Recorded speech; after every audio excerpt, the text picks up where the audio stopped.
Good morning, everybody. Good morning. Hello. Please, if we could, just out of respect for particularly the survivors who are going to speak, if we could have some silence. And if folks could just please calm down. People can speak when members of Congress are speaking. I just want to make sure that the victims and survivors are going to be heard today. I want to begin by thanking Brittany Henderson and Brad Edwards for their tireless work in the pursuit of justice. And I want to thank Sarah Drury on my team for working with them. Above all, I want to thank the survivors who are here today, whose courage and strength have brought us to this moment. I want to thank my co-lead, Congressman Thomas Massie, and Congresswoman Marjorie Taylor Greene for standing with survivors here today. Today, as you can see, we're united in restoring trust in government. We're here not as partisans, we're here as patriots.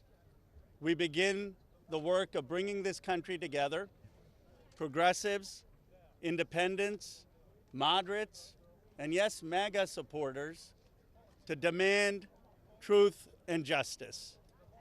A nation that allows rich and powerful men to traffic and abuse young girls without consequence is a nation that has lost its moral and spiritual core. Americans are asking a very simple question. How is it possible that in the richest, most powerful country in the world, there are corrupt special interest forces, both foreign or domestic, that are preventing the release, that have a stranglehold on our government and are preventing the release of the full Epstein files? There is something that is rotten in Washington. Less than 1% of these files have been released. We are demanding today on the discharge petition that all of the files be released. We know we have 212 Democrats, and we have 4 Republicans, courageous Republicans like Thomas Massie, Nancy Mace, who was so emotional yesterday after talking to the survivors, Congresswoman Boebert, and Congresswoman Marjorie Taylor Greene. We need just 2 more signatures to force the release. So we gather here on the steps of the Capitol to confront these corrupt forces. Today we stand with survivors, we stand against big money, we stand to protect America's children. That is really what this is about. I now want to bring up my Republican colleague, Thomas Massie. He has shown so much courage, so much leadership. And I saw some people, I say the same thing about Marjorie Taylor Greene. She has shown so much courage on this issue. I saw some people when I was coming here calling her names. We've got to stop that. We've got to stop the partisanship on this issue. This is an issue where they both have shown real courage and leadership, and I appreciate them joining us today. Congressman Massie. I want to thank my colleague Ro Khanna for co-leading this effort to bring transparency and justice for these victims. I hope my colleagues are watching this press conference. I want them to think, what if this was your sister? What if this was your daughter? When these survivors speak, the Washington establishment is asking the American public to believe something that is not believable. They're asking you to believe that 2 individuals created hundreds of victims and they acted alone, and that the DOJ has no idea of who else might have been involved, that nobody else did anything that rose to a criminal enterprise. The American people know that's not true.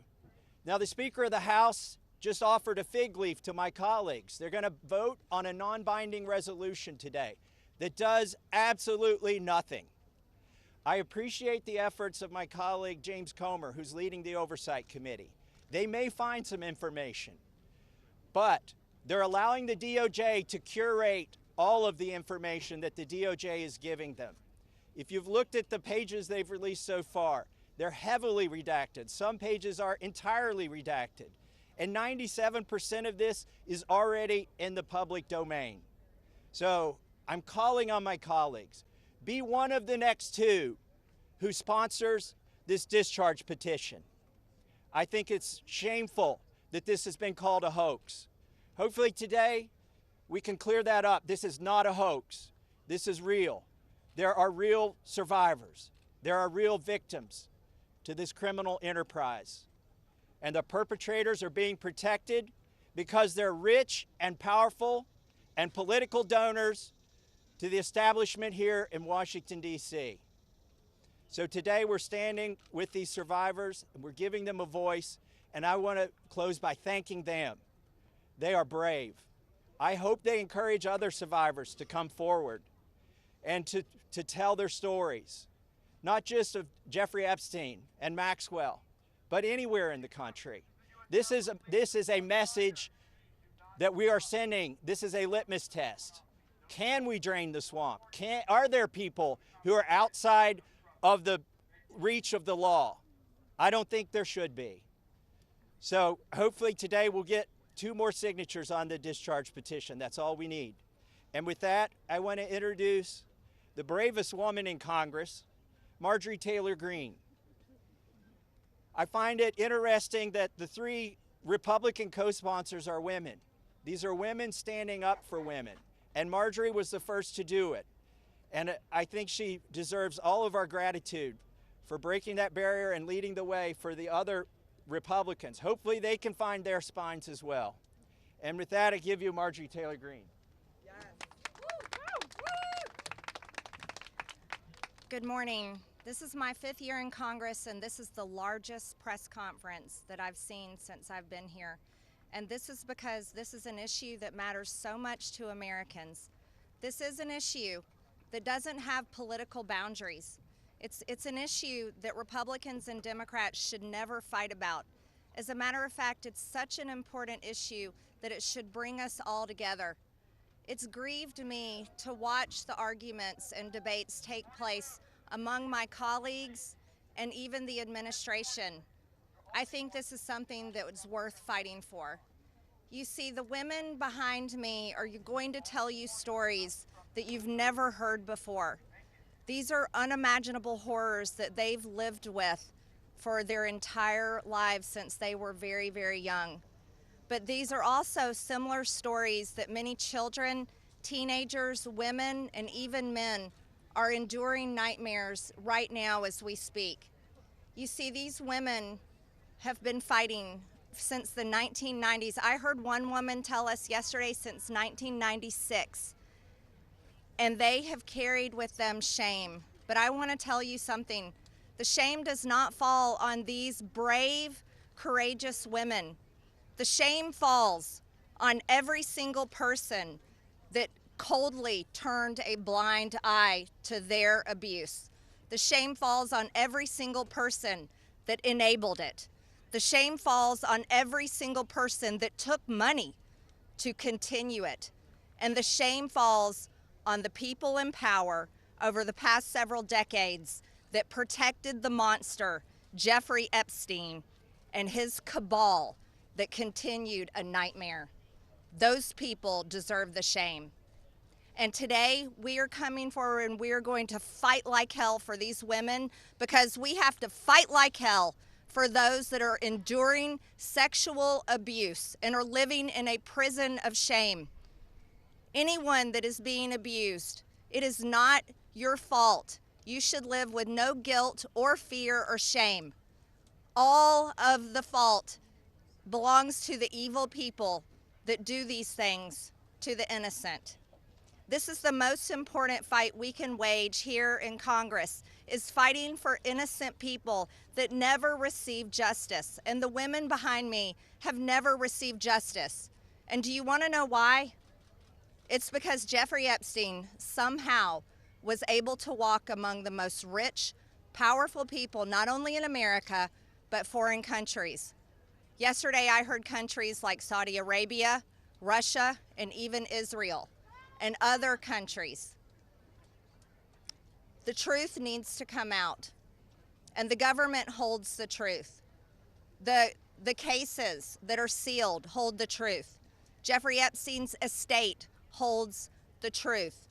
The FBI, the DOJ, and the CIA holds the truth.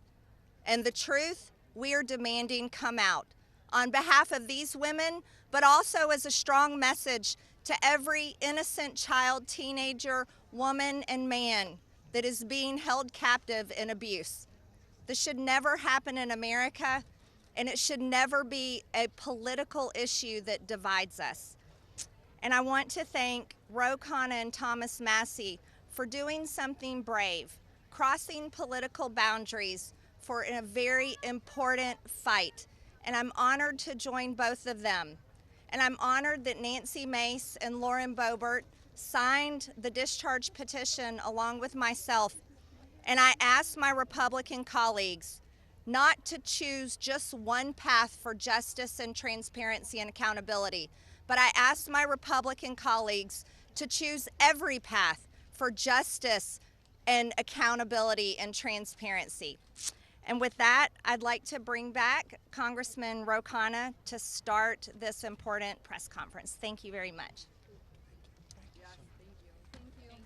Thank you, Congresswoman Green, for your courage and for being here, and thank you again to Congressman Massie for co-leading it. I now would like to introduce two people who have been fighting this for decades. They haven't had their voice heard. The victims haven't been heard. They haven't just been on this in the last few months. They've been doing this in the wilderness for years, and they are really models of courage. Bradley Edwards and Brittany Henderson, who are the attorneys for the victims. Thank you for being here.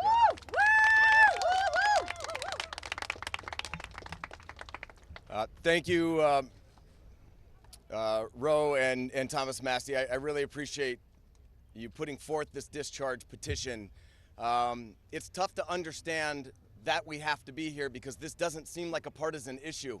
This is an issue, sex trafficking and sexual abuse transcends politics. We as Americans expect equal protection under the law, and there can be no doubt that Jeffrey Epstein received far greater protection than any of the victims that he abused for years.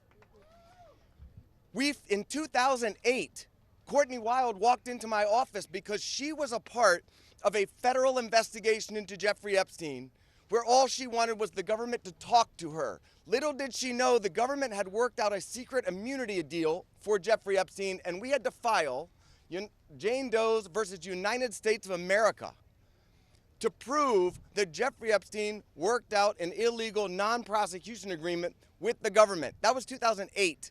It took us 10 years battling the government pro bono for the judge to ultimately determine that the victims' rights were violated. The government has mistreated them after Jeffrey Epstein mistreated them. We then filed civil lawsuits against Ghislaine Maxwell, which has resulted in her being in prison. Our civil lawsuits led to her prosecution. We filed lawsuits against Jeffrey Epstein, against his estate, and against two financial institutions, JP Morgan and Deutsche Bank, that proved that they knowingly provided the financial infrastructure for a sex trafficking operation. Unfortunately, all of the documents and evidence that we have worked so hard to gather hide behind protective orders, confidentiality agreements, and bank secrecy laws. That is why this discharge petition is so important. While we have seen the documents, you haven't. And when you see the documents, you're going to be appalled.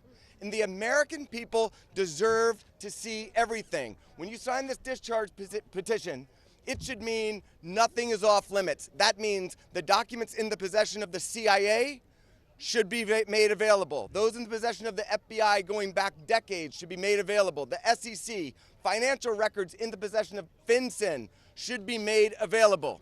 Everybody knows that evil flourishes in the darkness. Corruption flourishes in secrecy.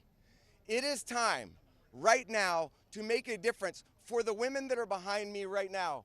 They have been courageous and fought through this whole thing. Whether you're a Republican or you're a Democrat, this one is an easy call. You're an American who cares about equal rights and equal protection under the law. If you care about these women, if you care about our country, and you care about this issue, this should pass with flying colors. I really appreciate everybody being here.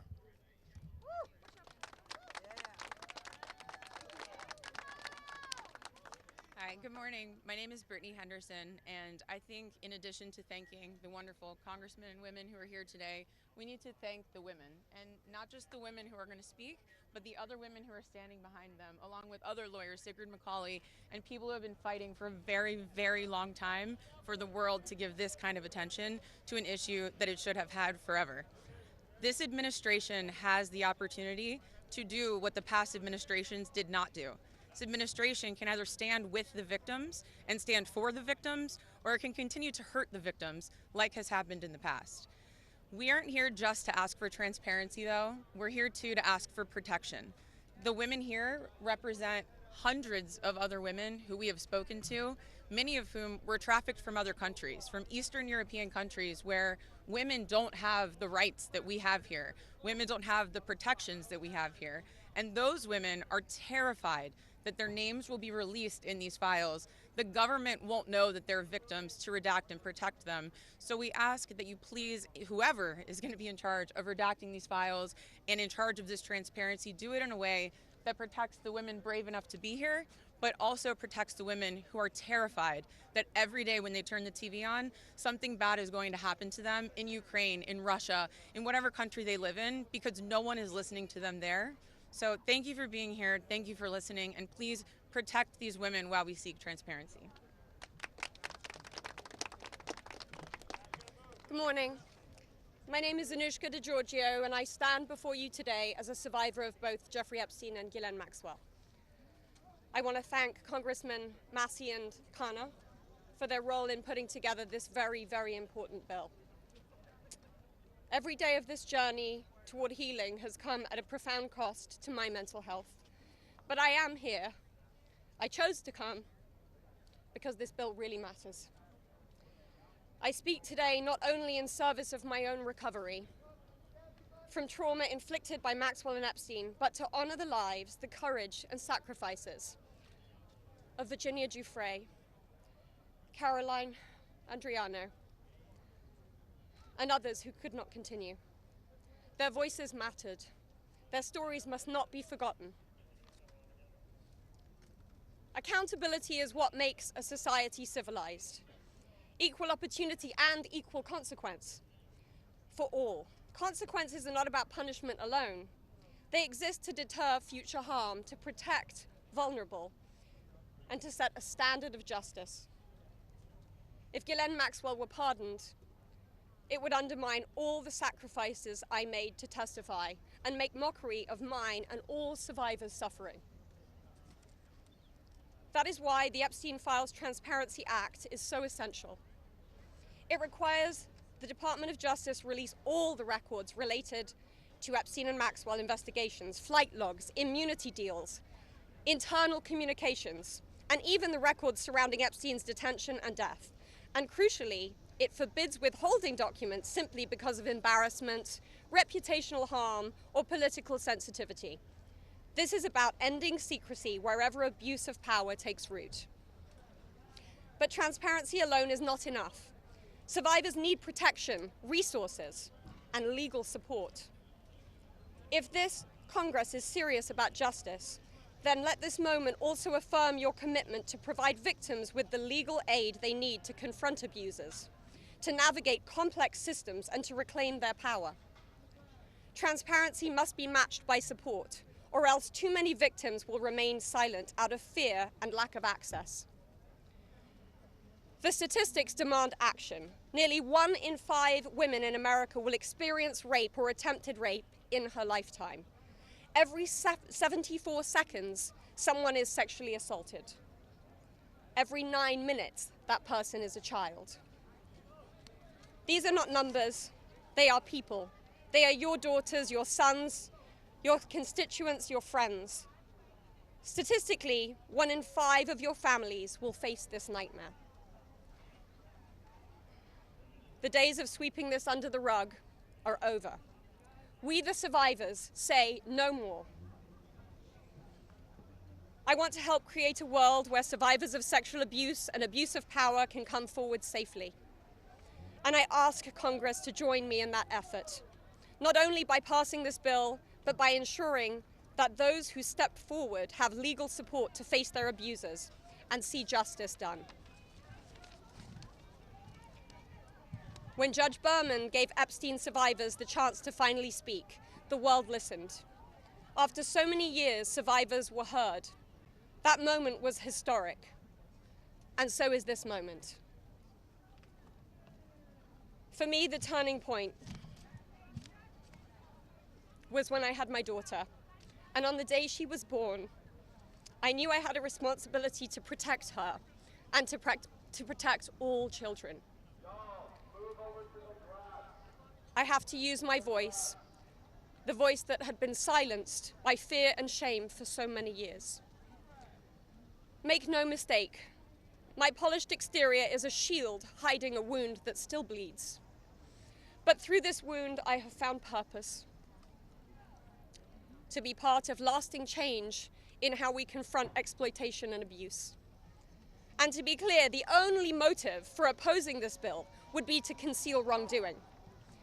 You have a choice. Stand with the truth, or with the lies that have protected predators for decades. I am no longer weak. I am no longer powerless. And I'm no longer alone. And with your vote, neither will the next generation be. President Trump, you have so much influence and power in this situation. Please use that influence and power to help us, because we need it now and this country needs it now. Thank you.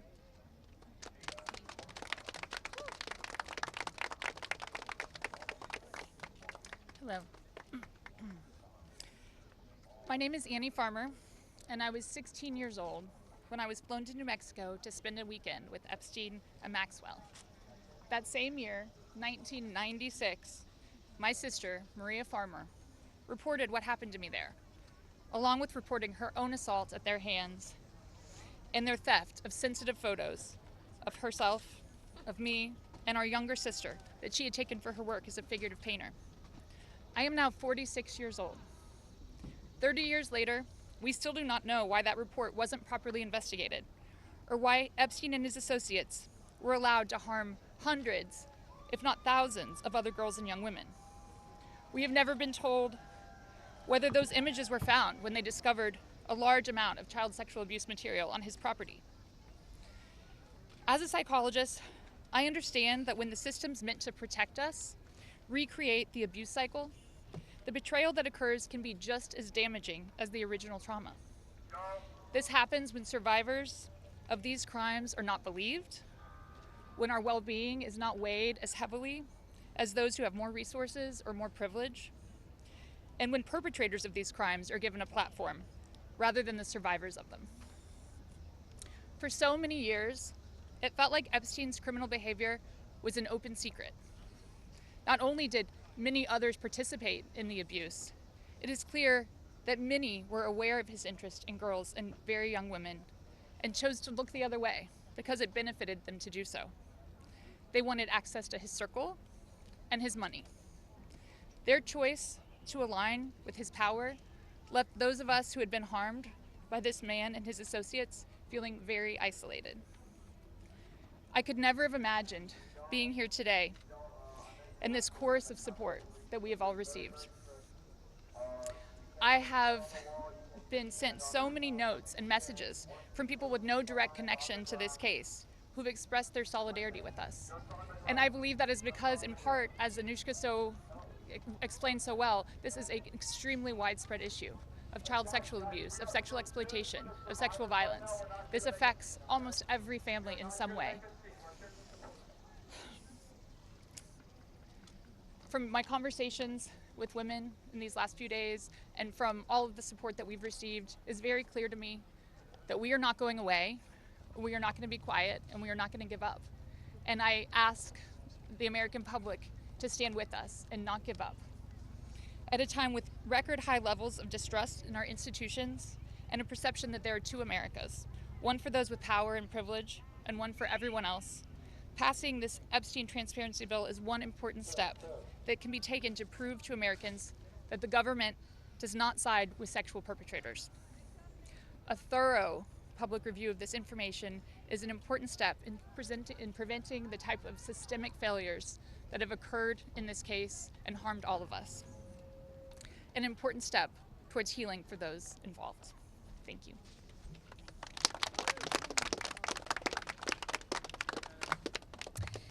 Hello, everyone. I'd like to say thank you, everyone, for being here today on this very powerful and special day for all of us here.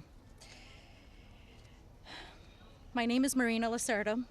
I was minor victim 1 in federal indictment of Jeffrey Epstein in New York in 2019. I was one of dozens of girls that I personally know who were forced into Jeffrey's mansion on 9 East 71 Street in New York City when we were just kids. Today is the first time that I ever speak publicly about what happened to me. I never thought that I would find myself here.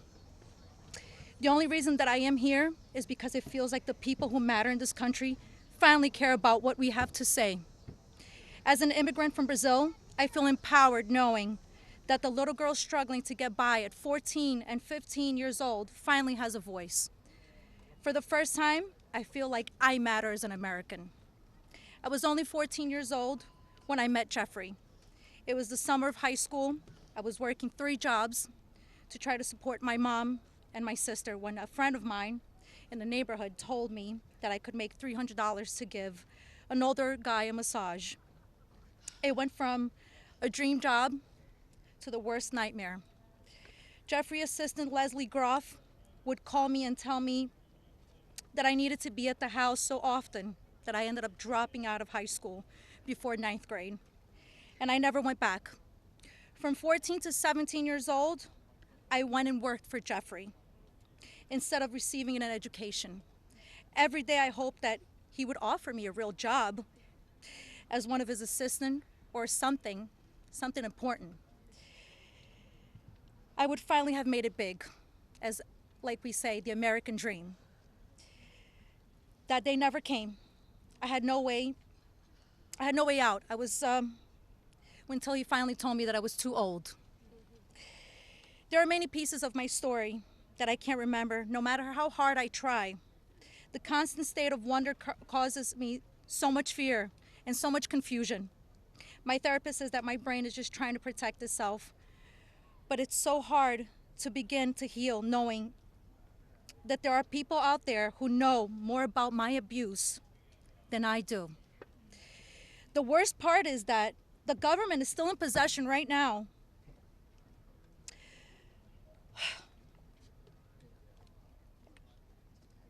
of the documents and information about that could help me remember and get over all of this maybe and help me heal. They have documents with my name on them that were confiscated from Jeffrey Epstein's house and could help me put the pieces of my own life back together. But I don't have any of it. And I know the same is true for many of these women.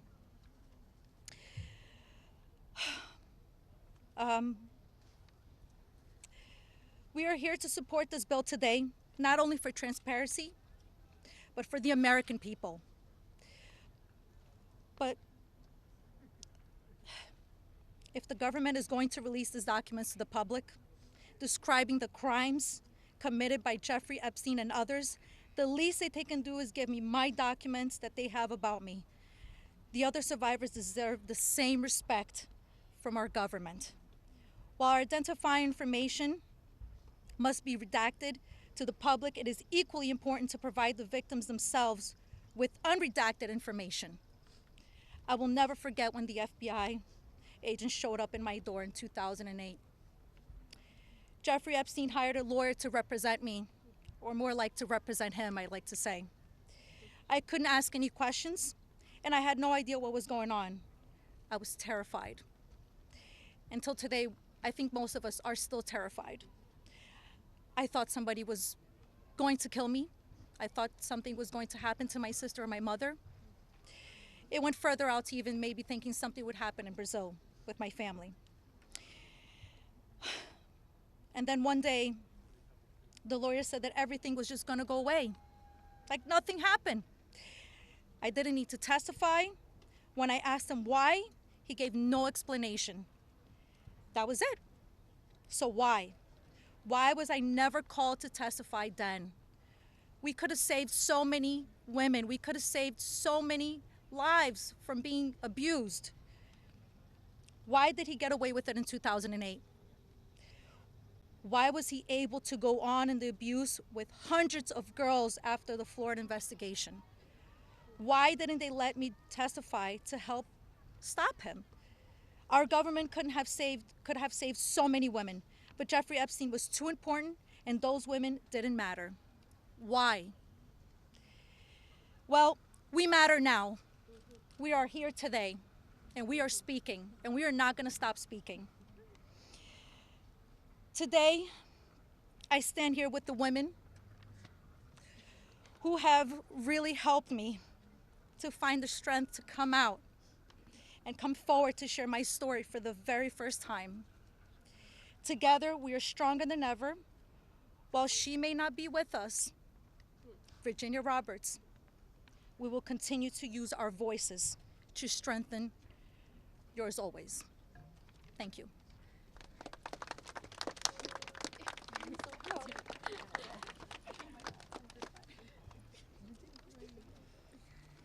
Hi, my name's Courtney Wild.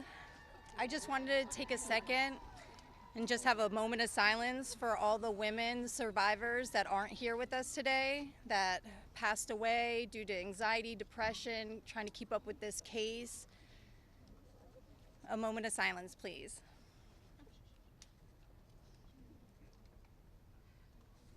Thank you.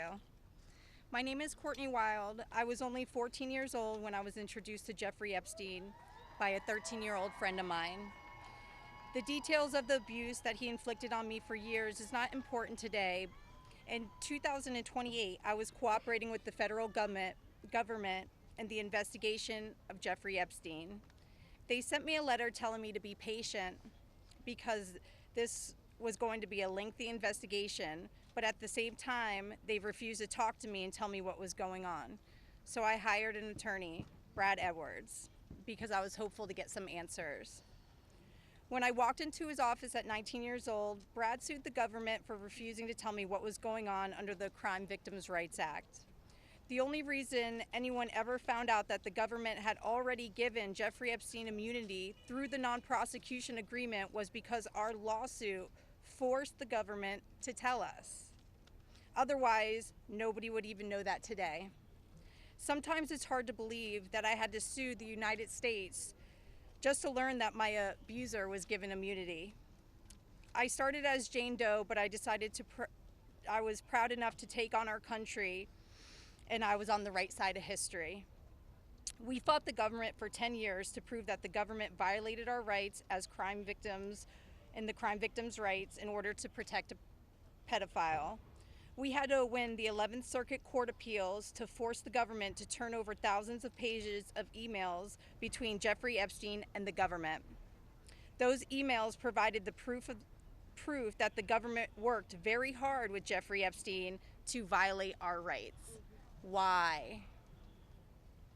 Why did the government work so hard to protect Jeffrey and not so hard to protect me and my other innocent friends? Why was Jeffrey so important to the government, and why was I so insignificant? Why did nobody but our lawyers care before now? It seems people have only started to care because of Twitter and politics. But I would like to say this has nothing to do with politics. This is not a blue thing or a red thing. This is an everyone thing. We can all agree on this. The injustice that has happened here. Multiple, over and over. Everybody that talks about this just seems to make it worse. We need transparency. It's time for us to see beyond the curtain. Why was Jeffrey Epstein so protected? Who is still being protected? And who protected them all, so the world can understand how Jeffrey was able to abuse so many of us for so long. I was lucky to have Brad Edwards, Brittany Henderson, and Paul Cassell take on my case pro bono and fight fearlessly over 20 years' time. I would like to thank them, and I'd also like to ask the Trump administration to please sign off on the Crime Victims' Rights Reformed Act, the Courtney Wild Crime Victims' Rights Reformed Act that's we're trying to get past here so we can close the loopholes in the CVRA case that Epstein's attorney used to their benefit to get away with this. Thank you so much.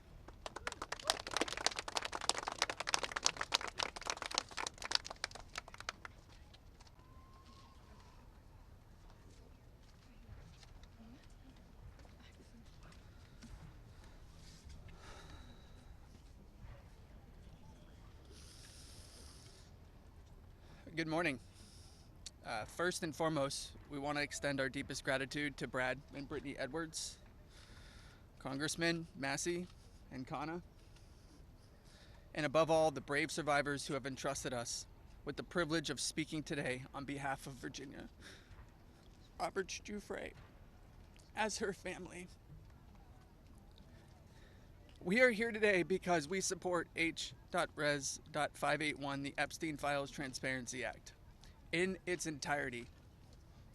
But as much as this bill is about shining a light on truth, it's not just about the bill. This is about justice. This is about survivors. This is about justice against the rich and powerful who have stolen something from these women and many children at the time, their freedom. The freedom to live their life without mental and physical scars that have been inflicted upon them by those who thought they were untouchable. The same freedom that these monsters took from these survivors, they should never be afforded.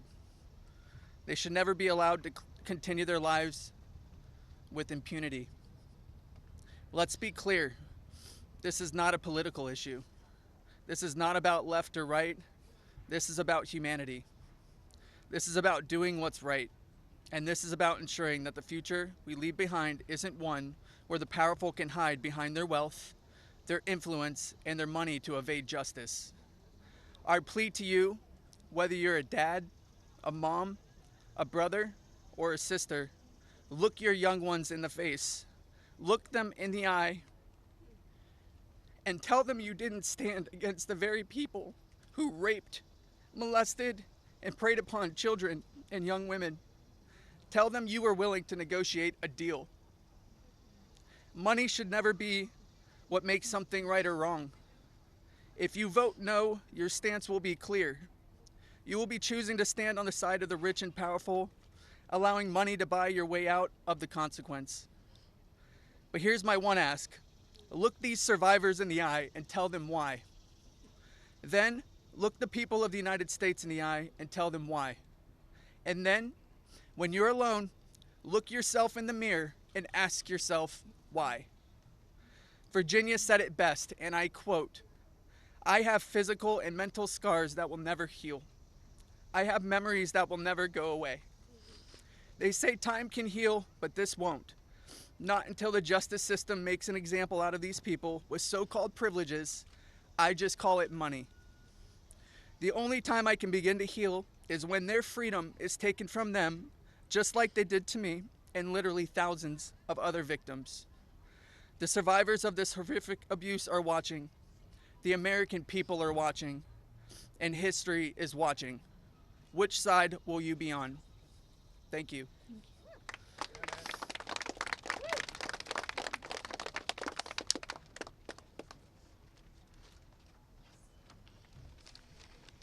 Hello, my name is Jenna-Lisa Jones, and I was only 14 years old when my friend brought me over to Jeffrey Epstein's house in Palm Beach in 2003. I had a terrible home life, but I was such an innocent kid then. I always did my best in school, and I had such a positive outlook on life. Until that day that I met Jeffrey, I have never been more scared in my life than I was that first time that he hurt me. I remember crying the entire way home, thinking about how I couldn't ever tell anyone about what actually happened in that house. This guy was so rich and had so many pictures with so many famous people, and no one would have ever believed me if I told them. I want to thank Congressman Rowe and Congressman Thomas Massey for having me here today. It was really hard for me to find my voice and to become strong enough to speak about my abuse. I didn't come forward until 2019, and even when And even then, it was like I was afraid of a ghost. I know that I was just a little kid, but sometimes I still feel like it is my fault that this happened. Being given the opportunity to speak at the United States Capitol building about something that is so important, not just to me and the women before you, but to the entire country. Together, we can finally make a change.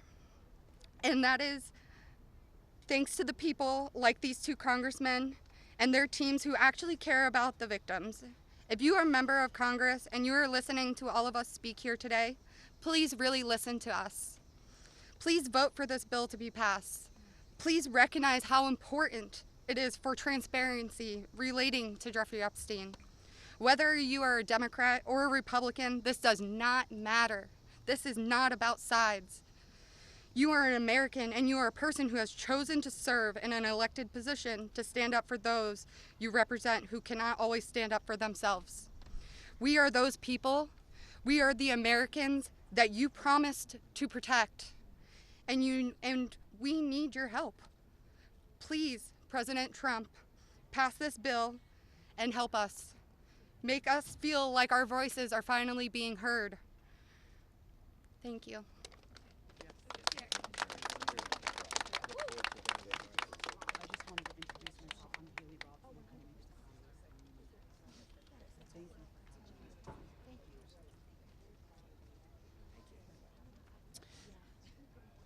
Good afternoon. My name is Haley Robson.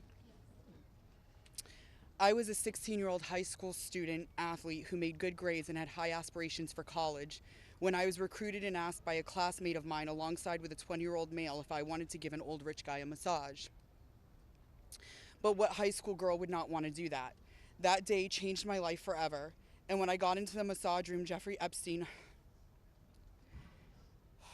undressed and asked me to do things to him. My eyes welled up with tears, and I have never been more scared in my life.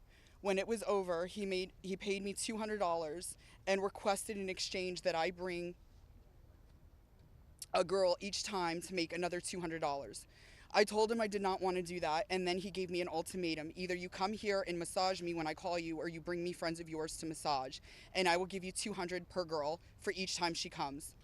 I felt and hoped to never hear from him again, but he called me every day. He was so wealthy and powerful, and he would not let me go. I felt I had no choice. If I disobeyed him, I knew something bad would happen. So knowing I did not want to be sexually abused, I started to bring him other girls from my high school, and he paid me $200 for bringing them. I just hoped each time it would be the last time. One day, the stepmom of one of the girls brought him and called the police on Jeffrey Epstein. The police then called me in for questioning. I had told them the truth despite the fact that I was a teenager and a minor, and I was able to tell the police the names of all the other victims. The police treated me like a criminal. I had, by this time, had turned 18. I had been with Jeffrey since I was 16 and for 2 years. So they had told me So they told me I was going to be arrested. My name was then distributed to the press as a co-conspirator of my abuser, who I detested. My entire world was crashing in around me, and I started being threatened and bullied, till this day still receiving death threats. I was singled out and for many years had to suffer a smear campaign of lies about me because of the way that I was portrayed by the press. The press made me out to be a predator when I was just a 16-year-old little girl who was sexually abused by a powerful man and an evil man. For years, I had no friends. My boyfriend was murdered, and there was nowhere to turn. The government, after investigating more, learned that I was true a victim, but the damage was done and it was too late. There was no way to undo the harm the press had caused me. In 2019, I met Brad Edwards and Brittany Henderson. They changed my life, and they believed in me and have helped me to finally heal. Healing is a process, and I may never get there. But the passage of this bill requiring the government to produce all the evidence that it has gathered on Jeffrey Epstein and Ghislaine Maxwell is a huge component of healing for me and for the many other women who have suffered for so long. For many reasons. First, we and the rest of the world need answers. Why was he so protected? And why didn't anyone ever care to stop him? It doesn't take a brain surgeon to know that if he is spending thousands of dollars a day paying high school girls he abuses and had a lot of access to cash. I learned through my attorneys in the JP Morgan class action case that there were years when his staff withdrew over $1 million in cash a year. Was that not a big enough red flag? There were wire transfers to other victims, and the government did not protect us. The banks did not protect us. So lift the curtain on these files and be transparent. Every single time a new conspiracy gets circulated in the media, whether he is still alive, what powerful person had him murdered, who was on the Epstein client list, and there are names going around on TikTok and Instagram, we, the survivors, are suffering severely. We take our kids to school and everyone is talking about it. We can't read the news or do anything without hearing crazy stories that are only able to live on because the government continues to hide the evidence and the truth. So people just make up stories. Those stories hurt. They hurt real people who have already been hurt. And we have lost so many Epstein victims to suicide, and maintaining the real truth in secrecy only allows for conspiracy theorists to tell lies that drives up our anxiety and fears and will continue to lead to more pain, more suffering, and honestly, more deaths of innocent victims. It's time you do is right by us. Unseal all the documents. We are requesting transparency, and I am requesting every congressman and woman that goes against this bill be outed. I want to know. Thank you.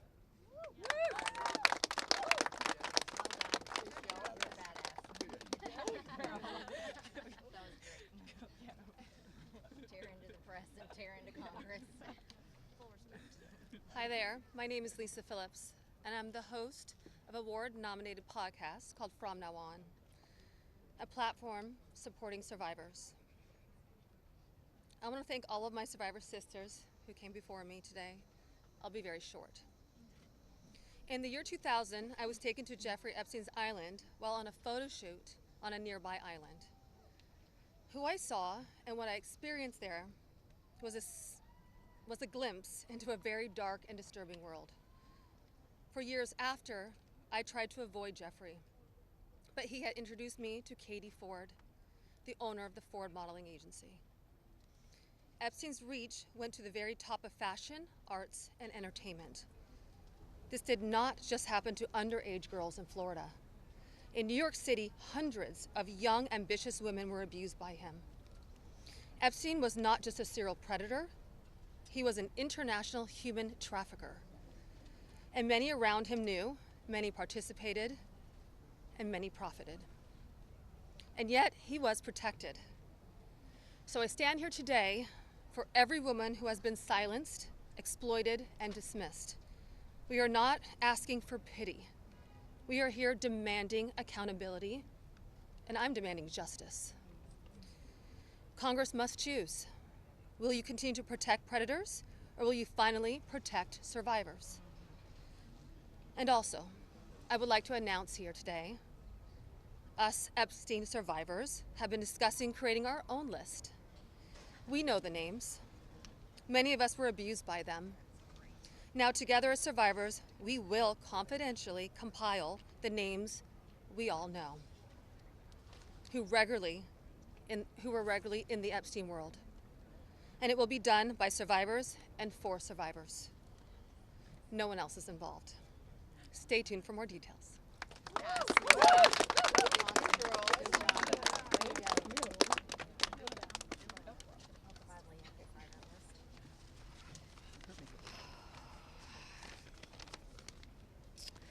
Hello, my name is Shantae Davies, and I'm here before you today as a survivor of decades of pain, trauma, and betrayal at the hands of Ghislaine Maxwell and Jeffrey Epstein, and the people who enabled them, and a government that for far too long refused to help.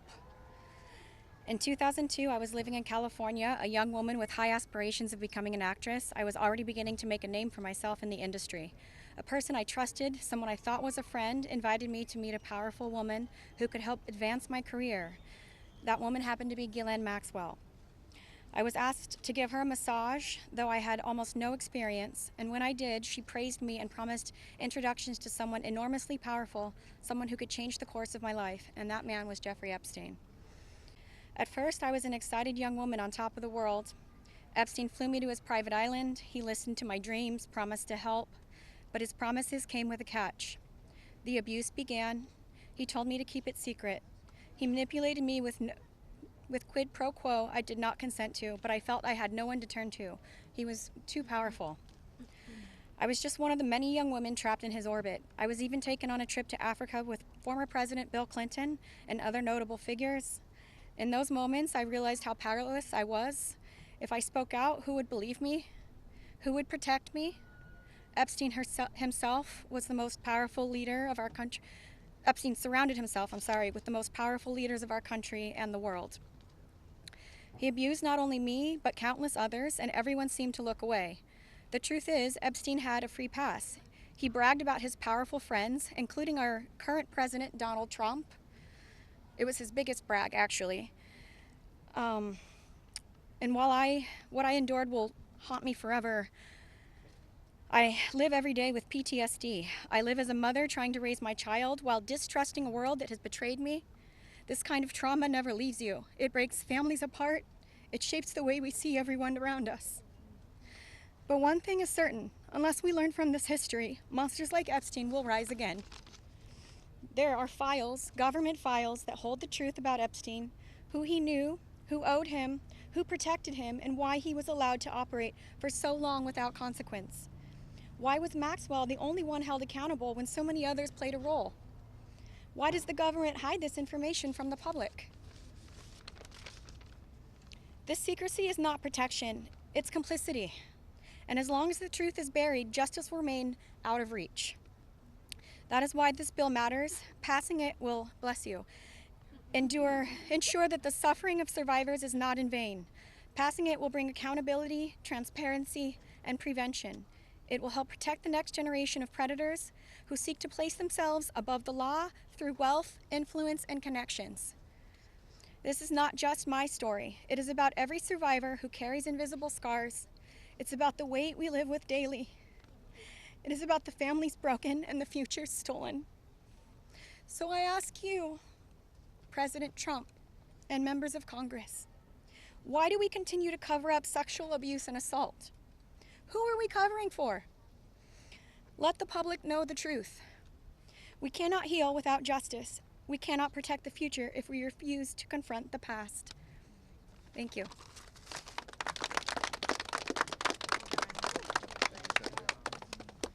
Let's just give a round of applause for all the courage and strength that the survivors have shown.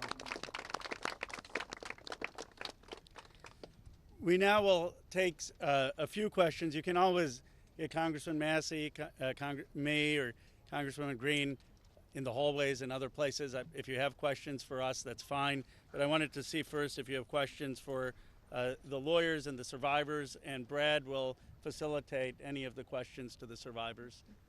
Yes? Yeah, this question would be for the survivors, Mr. Edwards. The president has said that this Epstein issue is a hoax, is the words that he used. Can we get your reactions to what you think when you hear him say that? Oh, I'll answer that. Mr. President Donald J. Trump, I am a registered Republican, not that that matters because this is not political.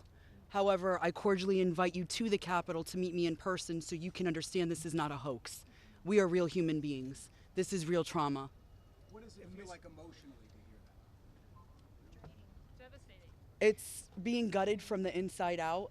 Not that I would know what that feels like, but I imagine it's the anxiety buildup with the depression and the survival mode, and then your nervous system goes limp and ironically is shot, and it feels like you just want to explode inside because nobody, again, is understanding that this is a real situation.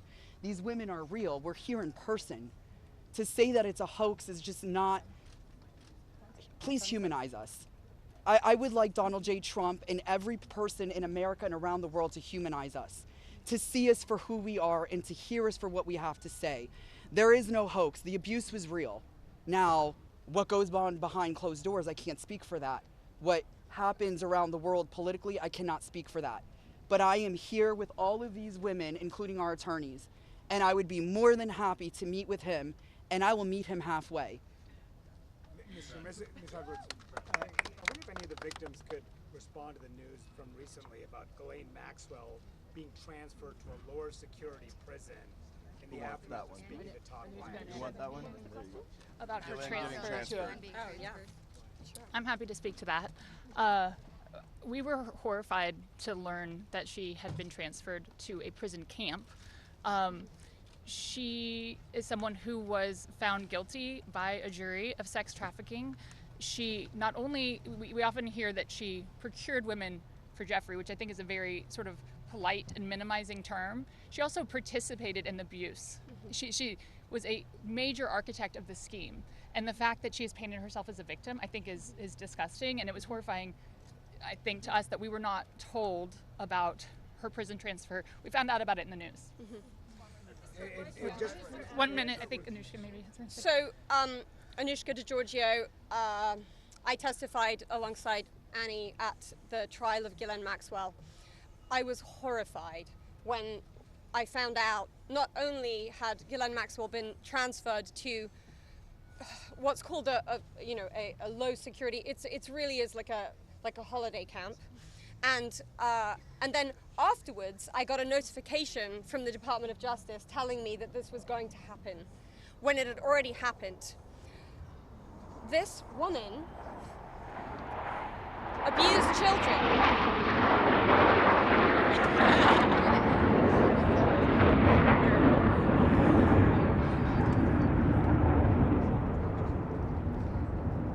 I was abused by Jeffrey Epstein and Ghislaine Maxwell for over 10 years. Ghislaine Maxwell was present for some of my abuse at the hand of Jeffrey Epstein. She was present, she was complicit, she was enabling, and it is appalling and disgusting.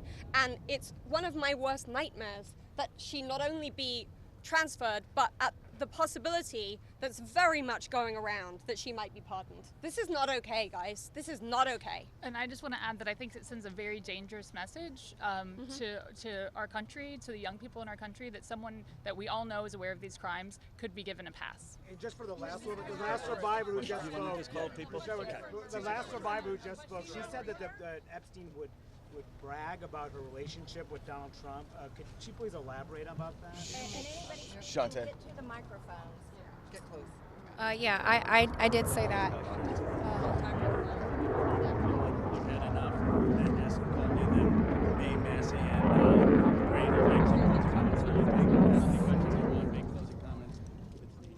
My first trip to the Palm Beach residence, I drove there from the airport with Ghislaine Maxwell, and Jeffrey and Ghislaine were always very boastful about their friends, their famous or powerful friends, and his biggest brag forever was that he was very good friends with Donald Trump. He had an 8x10 framed picture of him on his desk with the two of them. Like, they were very close. Go ahead. One second. For this client list that you ladies are putting together, you said it would be confidential, but will the public, could you clarify, will the public get to see that list? So Lisa, what's your envision here? Is it going to go to the public or just amongst the survivors? No, we're reaching out to survivors that are scared. So come on up. We're reaching out to survivors that are scared to come forward and that also know who they were trafficked to. So that's the list that we're compiling. We're not quite sure, how we're going to release that, or even if we're going to. The Department of Justice needs to release the list. Right, yes. For folks at home, they might be confused. Survivors know the names. You've seen these powerful people. Why can't you say the names? Could you just explain for folks? Why do we have to say the names when the government knows the names? And we're also scared to do so. Look what's happened to so many of the survivors that have revealed names. Yeah, I find it offensive. I think it's also worth saying that having represented, I think, between our firm and Boyce Schiller, hundreds of victims, and we've talked to them about the various people that they were farmed out to. So we've created somewhat of a list. Most of these individuals, the victims, are very scared to say these names because they could get sued, they're going to get attacked, and nobody protected them the first time. And that was against one person. So is there a list? There is a list, but just to dispel kind of the common theme here, every one of these women was abused by Jeffrey Epstein, and his scheme was to personally abuse women. When they reached a certain age, he did farm a section of them, some of them, out to some of his friends. That doesn't mean all of his friends. With that said, I'm more than happy to assist in helping create the list behind the scenes and see what we do with it. But if someone's interested, Go ahead. Hold on. I think if someone's interested in prosecuting, they may have something different to say about sharing a list. But they're not sharing a list for nothing to happen, and that's the experience that they've had for all of these years. Yeah, go ahead. Thank you all. We're waiting to see the fate of this discharge petition right now as we're here. The speaker and others have said that the people he met with yesterday had concerns about your names being released if this bill were passed. And some people I talked to today are not signing the discharge petition because they say you don't want them to. Can you clarify if that is accurate? Do any of the survivors here not want the bill to pass? First of all, our legislation, Ro Khanna and I went through this, we talked about this, and we were very careful to make sure that there is an exception so that personally identifiable information, not just their names, but anything they could be identified by, would not be disclosed. And can you speak to that as survivors yourself? I think all of them are on the same page, that they want everything released. Want the bill to pass. Yes, they unequivocally redact personally identifying information and release everything else. Mr. Edwards. Okay. Mr. Edwards, thank you. Uh-oh. I'll go to Marina if we can. Yeah, sure. Marina, you have stayed silent for so many years. Today, this is the first time, if we understand correctly, you have never before gone public with your story and to share this. Can you help us understand why today, why now, and why here? Well, it is not okay for us to be silenced, and it's not okay for Jeffrey Epstein and everybody else to be put on a pedestal. I think everybody needs to hear from us because we know what went on, right? And there is not only me who's been silenced, there are hundreds of women that are silenced. My hope is to stop this abuse for the future, right? For people that are coming up, for women. My daughter, for example, these women have daughters. They most definitely don't want that anymore. And I think mainly this is therapy for all of us too. You know, we want to be heard. Nobody also has never asked me to speak. That's also another thing. So I can say for all of us here, we are here. We want this bill to pass. It is very important. Okay, and we need transparency. We are tired of looking at the news and seeing Jeffrey Epstein's name and saying that this is a hoax. We are tired of it. We are done. We're not going to be silenced, and I hope that my voice will bring other survivors and other victims to come along and speak up so that we can be more of a stronger voice and louder. And so what is your message to President Trump on this? Listen, I don't want to send a direct message to him. I'm already scared enough. Yeah. Just pass the vote, listen to us. This is not a hoax. Like, it's not going to go away. And like I said on my speech earlier, we're not going to be silenced anymore. We will be speaking moving forward wherever we need to be. We will be, and we need to pass this. Go ahead. Thank you, sir. Jordan Conrad from Gateway Pundit. You know, for years we've heard that there was an Epstein client list or some kind of list. And now we hear from DOJ that there's no list. Question for all the victims. What do you guys think? I know you're working on your own list, but do you believe that Jeffrey Epstein had a list? Yeah, so there's not a list. Yeah. So here's what it was. Just like you heard everybody today, Jeffrey Epstein created through an organization that of enablers, of people that were on his payroll. It was a complicated scheme where others should still be investigated because they helped to enable him and operate this scheme. Without those people, he could not have done this. But the purpose was for him to personally abuse people. With that being said, certain of his friends, he farmed out certain of the women that he was exploiting too. But that wasn't the primary purpose of that scheme. And I don't think he wrote the names of those people down. There's not a list of, hey, here's all of the people that I sent females to. That's just not how that organization works. Mr. Edwards, Agreed? is there any evidence that Jeffrey Epstein was involved with or tied to the CIA or a foreign intelligence operation? I think that the safest thing for me to say is all files should come out, whether it is for this with the CIA, FinCEN, SEC, FBI. I'm not just making these up haphazardly. I'm giving you a roadmap where to look. So if this bill Go ahead.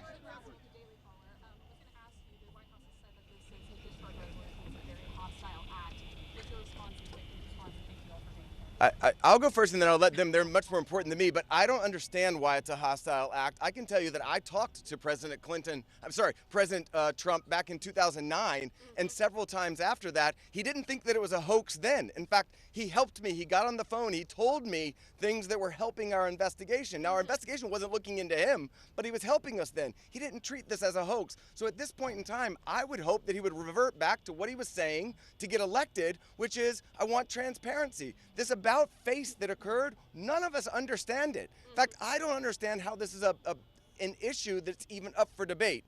How do you not stand behind these women after you've heard their stories and know that hundreds of them were abused, and it was only because files are being kept in secrecy? The world should know who he is, who protected him, and the other people that are out there to be investigated need to be investigated.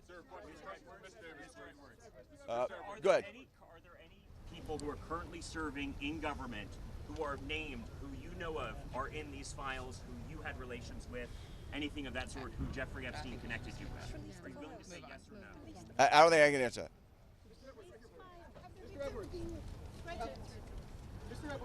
Sorry.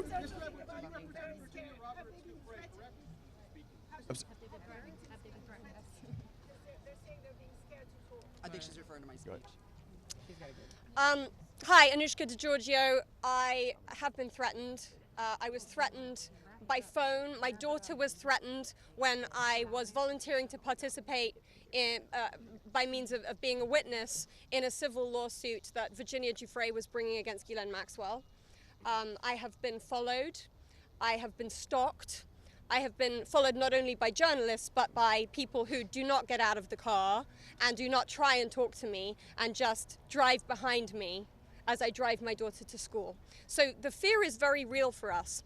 I have also been in multiple situations with both Jeffrey Epstein and Ghislaine Maxwell where they have been direct and indirect about implying and saying that if I was to talk, if I was to bring any kind of trouble, then there would be severe consequence, including death. And just to add to that, Maxwell also threatened my sister Maria Farmer. When the FBI did nothing about her initial report, she reported individually at that time, and then in 2002 we spoke to a reporter at Vanity Fair telling our stories, fearful that perhaps other people were being harmed. We believed that was going to make a difference. We believed that would be put in print, and that story was crushed, and it was because of their power. And the message that we got from that was direct threats from Maxwell to my sister about her well-being and her safety and that of our family. So I think many people have similar stories of threats. That has been a very real part of this case. Go ahead, over here.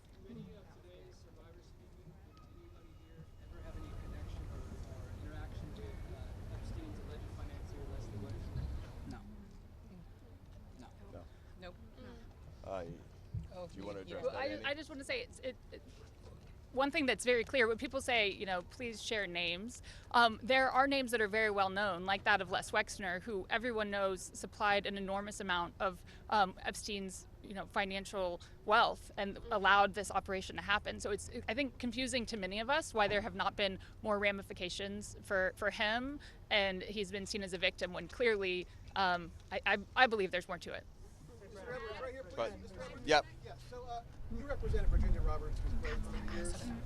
She eventually had to recant the allegations that she made against Alan Dershowitz. She alleged that we're not Don't answer him. All right, next question. Next question. Thank you. Who's next? Why is it that she should be? Yeah, no, we're not answering your question. Anybody else? Go ahead. How did the victims feel about the interview that was given to Ghislaine Maxwell? There's a woman trying to say something. That's better. Okay, ma'am, I think that you had a question. When you've talked in the past on MSNBC, Oh my God. about the existence of the Epstein birthday book, have you yourself, in the course of litigation, seen it? I don't know that we're able to reveal what we've seen and what we have not seen by way of protective order, but my point being in that circumstance was, if anybody wants answers, there's an easy place to get it. I told you where to get it. I said the estate of Jeffrey Epstein has it, serve a subpoena on them, they'll turn it over. And if we had served a subpoena on them in the past, they would have turned it over and we would have seen it, which I don't usually miss subpoenas like that. So there we go. Okay. One more. Can the survivors speak to, speaking of being threatened and being afraid to come forward with the story, to the case of Katie Johnson, who alleged that Donald Trump and Jeffrey Epstein? I don't think we can talk about. I don't think we can talk about that case. I do think it's worth saying, though, despite the comments that he made, Virginia Roberts Giuffre is an American hero. She is somebody. She is somebody without whom we would not be able to have this voice. She was the one who had courage to name names, speak out against people, and she was standing up against everybody at one time with an enormous amount of pressure. And most of these women are here because of Virginia Roberts Giuffre. So, all right, last one.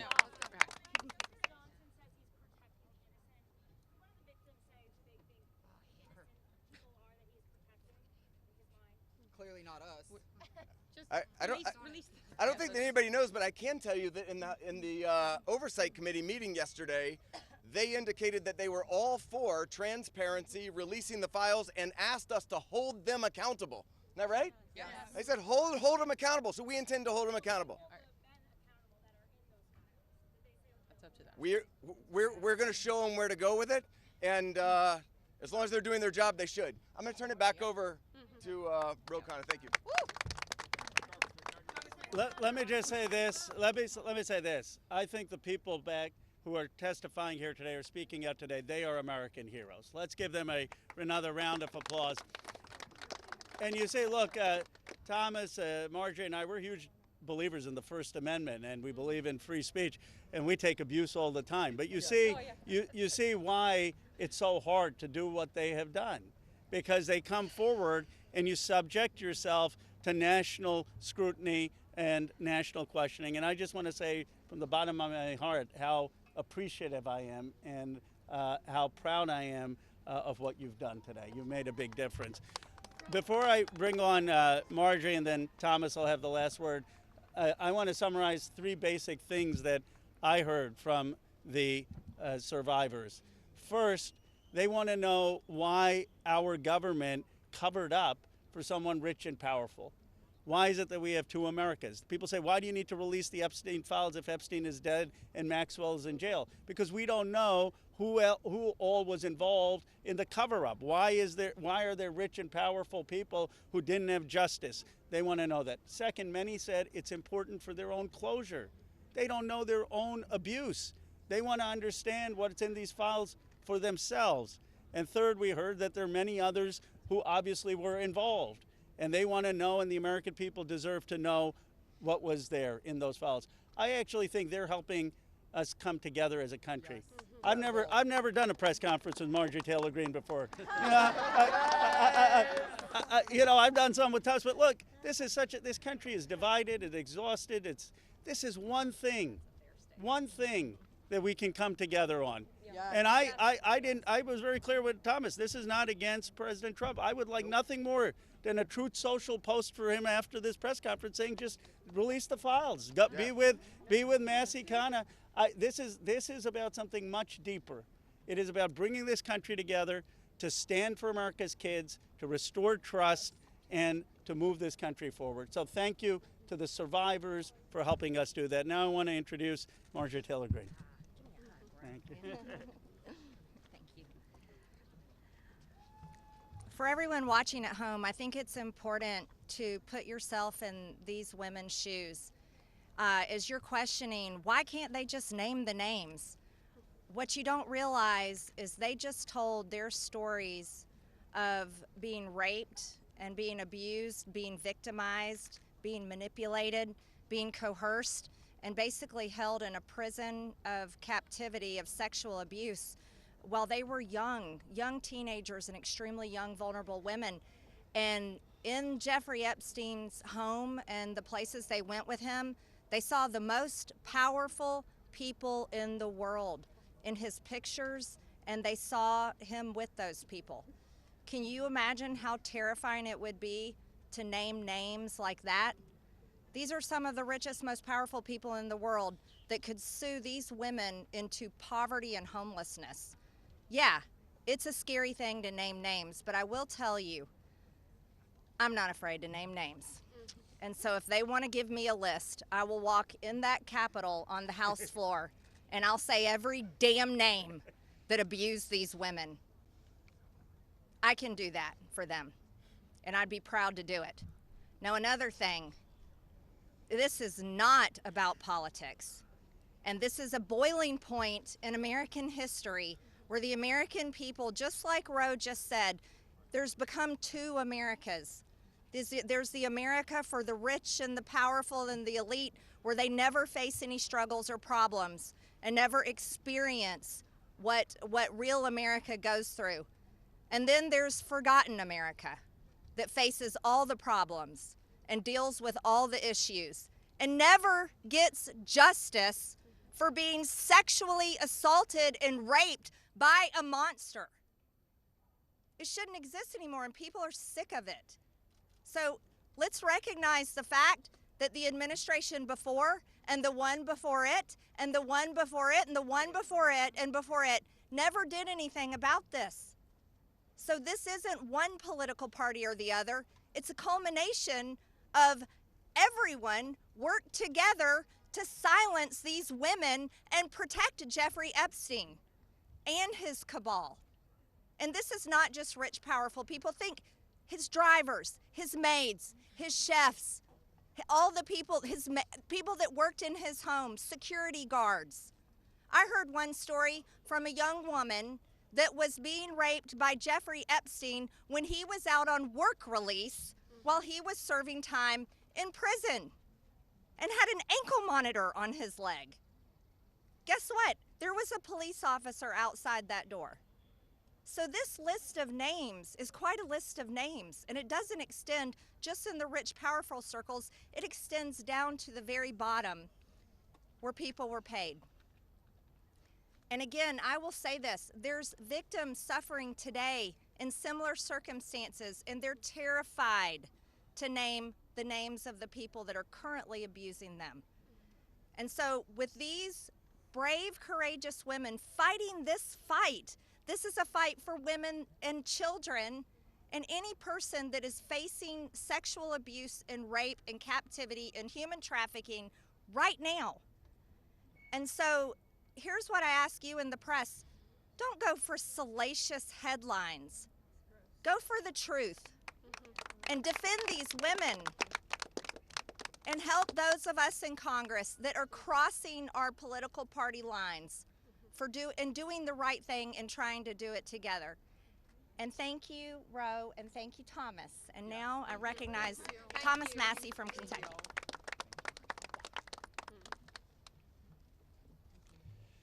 Well, there's three branches of government, and we're supposed to keep each other accountable. And that's what we're doing here today in the People's House. We're standing in front of the People's House with real people, not a hoax. And they've told their story. We wanted to give them a platform to speak, and they've had it. They stepped up, and they were brave. But I also today hope that they would persuade my colleagues to join this effort. But I found out something today that happened that I wasn't expecting. They persuaded me to fight even harder. I'm not going to give up. And I want to end with this call to action. First, a call to action to my colleagues who, just an hour before this press conference, were prepared. They were given a fig leaf. We'll put a resolution on the floor so that you can say that you voted to protect the survivors. Their resolution doesn't really do anything. And that's the oldest trick in the swamp.